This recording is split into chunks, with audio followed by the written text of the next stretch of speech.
Сайн байцгаана уу? Эмээгийн өглөө.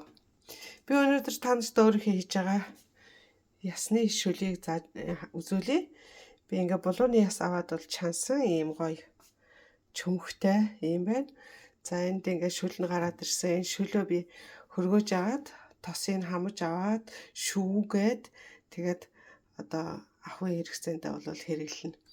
За энэ шүлний тосыг бол одоо юунд ч хэрэглэхэд одоо болдгоо.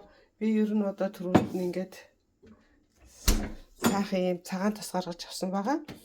Энэ шүлөө ингээд хөргөөж байгаа шүлийг аваад тосыг аваад тэгээ шүүгээд энийг жигнүүрт хийгээд жигнээд ариутгаад ингээ авчдаг. Энийг одоо бие тослно, үсэндээ маск тавина, гамбир хийж идэн янз бүрийн аргаар бол хэрглэж болно. Бүр гоё үнэртэн нэмж байгаа дээр нь одоо амин тос нэмж хагаад одоо биеийн тос хийсэн ч болно. Би заримдаа нөгөө бүр жоохон савн хийчдэг.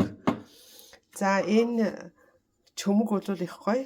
Энэ чөмгүүдийг одоо би ингээд суулж аваад ингэж авжгаад энийг жижиг гамбирт түрхээд ингээд сонгон ногоотой хольж агаад гамбирынхаа тостор талд түрхээд ингээ идчихдэг.